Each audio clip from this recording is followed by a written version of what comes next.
E esse era um tempo de vacas magras no Flamengo.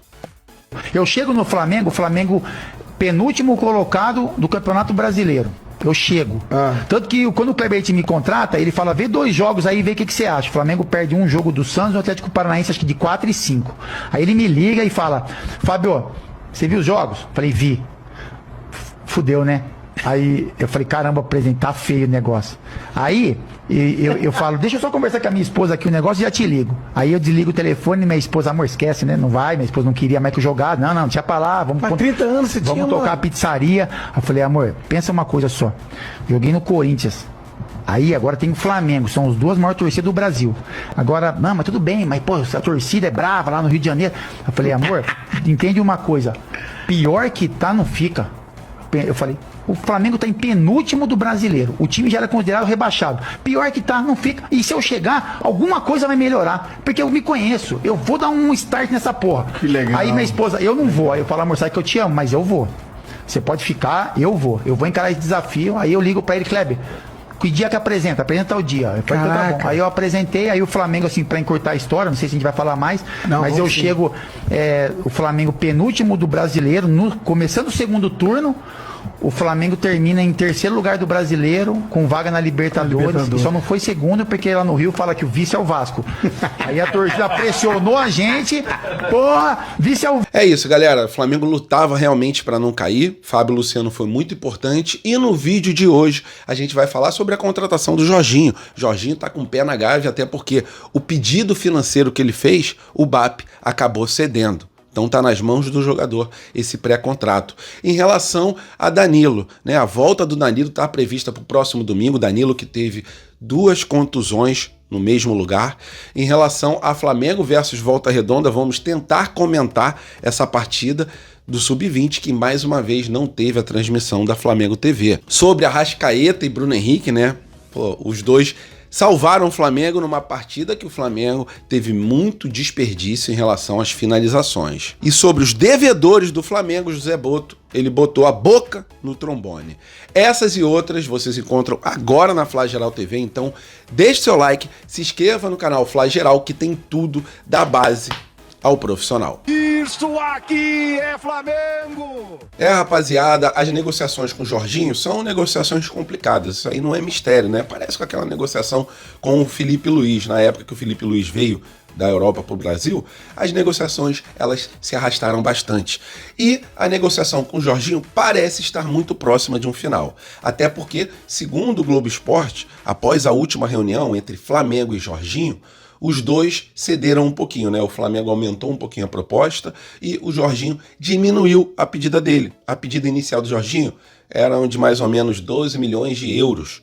Agora, o Flamengo e o Jorginho aproximadamente fecharam um acordo por 11 milhões de euros, né? O pedido do atleta que tinha baixado um pouquinho, com mais ou menos nesses números, 11 milhões de euros. Então, chegou até o BAP, o José Boto levou até o BAP esses valores, e o BAP falou, não, pelo Jorginho vale a pena a gente pagar um valor mais alto, até porque a gente não terá que pagar multa para o jogador vir, então essa multa imaginária, ela fica diluída no salário.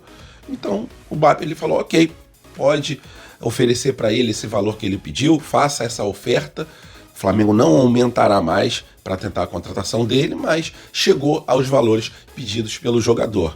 Então fica agora na responsa do Jorginho. A intenção do Flamengo é que ele jogue o Mundial de Clubes, que começa em junho, e lembrando que o Jorginho tem casamento marcado para o dia 2 de junho lá na Europa com a sua atual noiva, a Catarine. Catarine, que veio para o Rio de Janeiro, ficou encantada com o calor carioca, com a recepção dos rubro-negros, né, para o casal. O casal ficou encantado, eles foram para a praia, foram no Cristo Redentor, se divertiram aqui no Rio de Janeiro e viram que sim, eles podem ser felizes aqui também na América do Sul. Então, a bola está no pé do Jorginho. Os valores pedidos pelo jogador já estão na mão do jogador, pré-contrato na mão do jogador, e a gente fica no aguardo. Até porque o Arsenal ele tem partidas importantes contra o Real Madrid pela UEFA Champions League. Acredito eu que depois dessas partidas, o Arsenal sendo eliminado, como é o mais provável, o Jorginho ele já assine um pré-contrato e a partir de junho venha para o Flamengo se preparar para esse Mundial de Clubes. Jogador que há um tempo atrás foi eleito o terceiro melhor do mundo.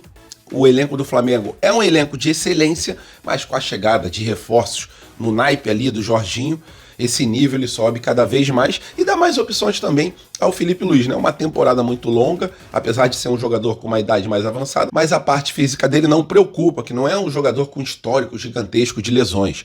Então, para essa temporada, mais um jogador de talento para a gente poder revezar, né? Porque não tem como o jogador jogar os 80 jogos seguidos nesse ano de 2025, dá mais opções aí para o Filipe Luís, para que ele consiga rodar e quando rodar o elenco, colocar jogadores que o Flamengo não perderá o nível, né? Troca o titular, entra o reserva, mas o nível continua lá em cima. É isso sobre o Jorginho, tá muito próximo de assinar um contrato com o Flamengo, até porque o que ele pediu, o Flamengo já botou na mão dele. Agora a bola tá com o Jorginho e provavelmente, né, daqui a 2 semanas mais ou menos, quando termina essas partidas com o Real Madrid, teremos novas atualizações e eu trarei cada uma para vocês. Em relação ao Flamengo e Vasco, o Vasco ele entrou na justiça com um pedido de liminar para poder jogar lá em São Januário. Essa liminar foi cedida ao Vasco. O Vasco conseguiu autorização para jogar em São Januário. Só que o Flamengo entrou em contato com o Vasco e o Vasco ele afirmou que sim, cumprirá o acordo feito com o Flamengo e jogará no Maracanã o clássico do próximo dia 19 às 6h30 da noite. Tá, existia ali um receio, né, de realmente o Vasco bater o pé e querer jogar em São Januário, mas parece, né, que algo de bom apareceu na cabeça ali do Pedrinho e a partida será realizada 50-50, cara, com a torcida do Vasco, como sempre foi feito, no Maracanã, metade da torcida do Vasco, metade da torcida do Flamengo e a torcida misturada na zona mista. Esse é o maior exemplo que a gente tem em relação ao futebol aqui no Rio de Janeiro e graças a Deus isso continuará sendo feito, né? Tanto no primeiro turno quanto no segundo turno, torcida dividida lá no estádio Mário Filho. É isso, galera, mesmo com a liminar, né, o Flamengo já tinha entrado num acordo com o Vasco ele cumprirá esse acordo, que de verdade, galera, é a melhor opção. Ou jogar em São Januário com um pedaço da torcida do Flamengo, né, com 10% de torcedores do Flamengo, ou joga no Maracanã. O que não dá é para ter torcida única aqui no Rio de Janeiro, né, um estado que é exemplo para o restante do Brasil. Que bom que o Vasco não ligamos realmente de jogar em São Januário. Eu não ligo de jogar em São Januário. Minhas lembranças são boas em partidas que o Flamengo fez lá, a última então. Se eu não me engano, o Everton Cardoso fez o gol do Flamengo, vencemos por 1-0, só que a torcida do Vasco ficou descontrolada após a vitória rubro-negra. Esse era o nosso único receio, tá? Partida será jogada no Maracanã, mesmo a justiça liberando essa liminar para o Vasco. Agora uma curtinha aqui para falar sobre a dívida de outros clubes com o Flamengo. O José Botto, ele mais uma vez bateu na tecla. Se vendermos algum jogador aqui para clubes do Brasil, ou pagamento à vista, ou uma garantia bancária. Se não tiver nenhum dos dois, o jogador não será negociado. Vídeo o que tem acontecido com a gente em relação ao Internacional e a clubes do exterior. O Flamengo, galera, tem para receber, o José Botto até falou isso, né? O que o Flamengo tem para receber, o Flamengo conseguiria fazer uma baita de uma contratação de um bom jogador, né? Em torno de 10 milhões de euros que o Flamengo tem a receber. E ele até explicou que para clubes de fora do Brasil é mais tranquilo fazer a cobrança, até porque a gente vai à FIFA e a FIFA ela já aciona o clube e dá um transfer ban, se for o caso, né? Se o clube não cumprir com o acordo, dá um transfer ban. Aqui no Brasil não. Aqui no Brasil, a gente tem que fazer, antes de ir para a CBF, a gente tem que entrar num acordo, né, com o intermediário para que o clube ele aceite ou não pagar. E fica difícil, a gente poderia ir direto na FIFA, mas aqui no Brasil isso não é uma situação que possa ocorrer. Então a gente fica na mão desse intermediário, né, que a CBF colocou lá para ajudar os clubes devedores, porque não é possível um clube que está devendo, não recebe punição, utiliza o jogador, usa o jogador contra o outro clube, né? Às vezes fica na primeira divisão, o clube cai porque não tinha aquele jogador e o clube tal tem aquele jogador, e o clube, em vez de receber uma punição severa, um banimento das transferências até acertar o valor acordado, não. o clube ele recebe um agrado, né? Ah, não, pode parcelar pelos próximos 3, 4 anos. É isso que geralmente acontece no Brasil. E isso é bem complicado, né? O Inter está devendo 4 milhões de euros pelo Thiago Maia.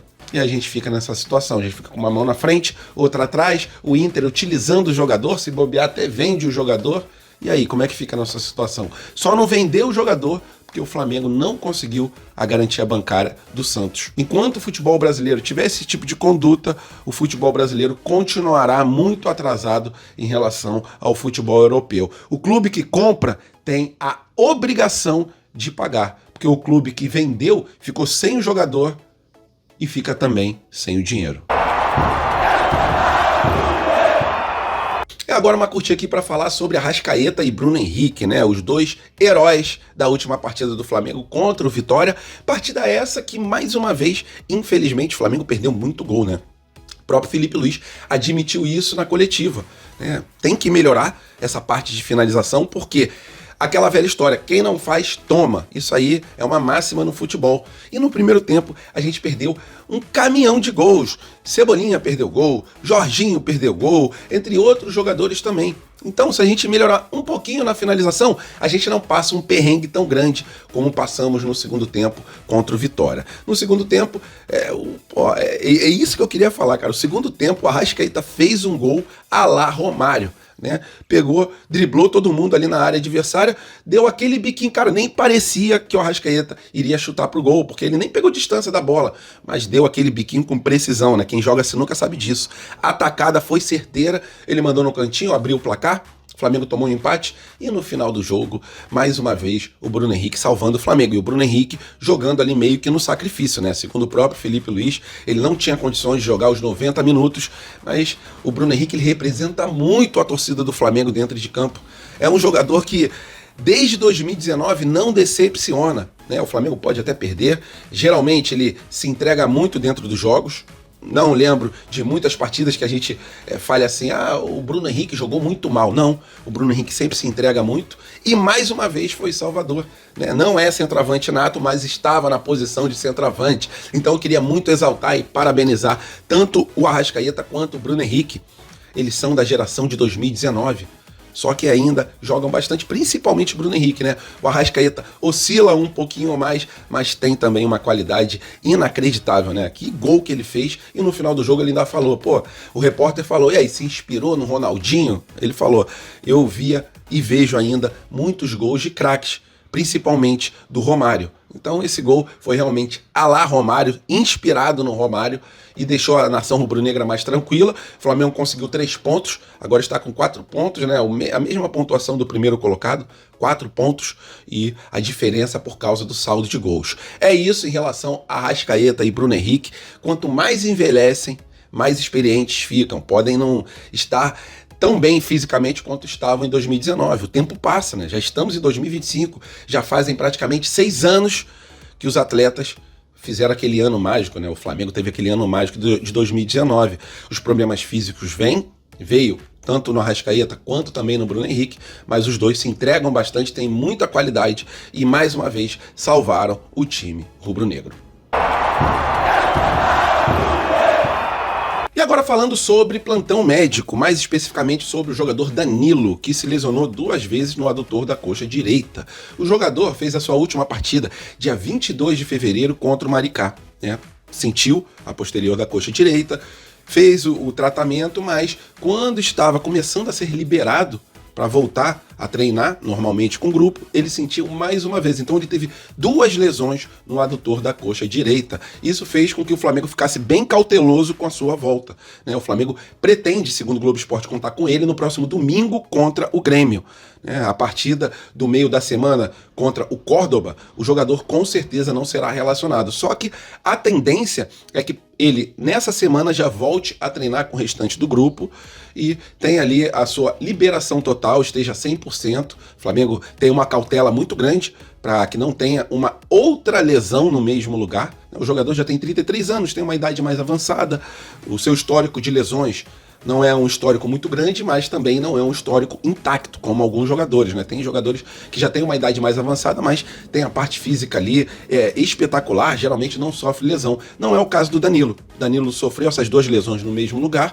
É um jogador importante, né? Tanto na zaga quanto na lateral. O Filipe Luís trouxe ele para jogar como zagueiro, mas ele pode jogar improvisado ali tanto na lateral esquerda quanto na lateral direita, que é a sua posição de origem. Então, em relação ao Danilo, é isso, né? Mais um jogador voltando do departamento médico para fortalecer esse time do Flamengo, que tem uma maratona gigantesca de jogos nessa temporada de 2025, e tomara que depois que ele seja liberado, ele não tenha uma outra lesão como aconteceu da última vez. Que ele jogue domingo contra o Grêmio e que fique livre desses problemas físicos. E agora, para fechar o vídeo, vou falar sobre Volta Redonda e Flamengo pela Copa Rio Sub-20. Flamengo perdeu por 3-1 e o Flamengo teve o seu gol marcado pelo Christian. O Flamengo fez 1-0 no primeiro tempo e depois tomou 3 gols. Agora, o que aconteceu na partida para o Flamengo tomar essa virada? Não sei, rapaziada. Como é que foi o gol do Christian? Não sei. Como é que foi o gol do Volta Redonda? Não sei. Flamengo jogou bem? Não sei. Sabe por quê? Porque, mais uma vez, não teve a transmissão da Flamengo TV. Falaram que iriam transmitir o Sub-20. Cadê as transmissões do nosso Sub-20? Como é que a gente pode acompanhar as nossas joias? Não dá. Nem o Sub-20, que estava uma promessa de transmissão, está tendo transmissão. O Flamengo jogou pelo Campeonato Brasileiro no último domingo, não teve transmissão. Flamengo jogou contra o Volta Redonda ontem, não teve transmissão. Só seria o Sub-15 e o Sub-17? Eu não sei se essa economia de dinheiro vai salvar o Flamengo. Porque, ao meu ver, é uma economia de dinheiro que estão fazendo. Não estão transmitindo os jogos, só que vai salvar o Flamengo essa economia de não transmitir o jogo do Sub-20? Isso aí vai salvar o Flamengo financeiramente? Pelo amor de Deus, diretoria do Flamengo, bota a mão na consciência, voltem a transmitir os jogos da base. A gente precisa acompanhar nossos jovens jogadores. Vocês não querem transmitir o Sub-15, Sub-17? Beleza, mas cumpram com a promessa de transmitir o Sub-20. Porque aí, quem cobre a base, não tem como falar da base. Fica difícil o nosso trabalho. É isso, galera. Desculpa o desabafo. Fiquem com Deus, tenham uma semana abençoada. Até a próxima e saudações.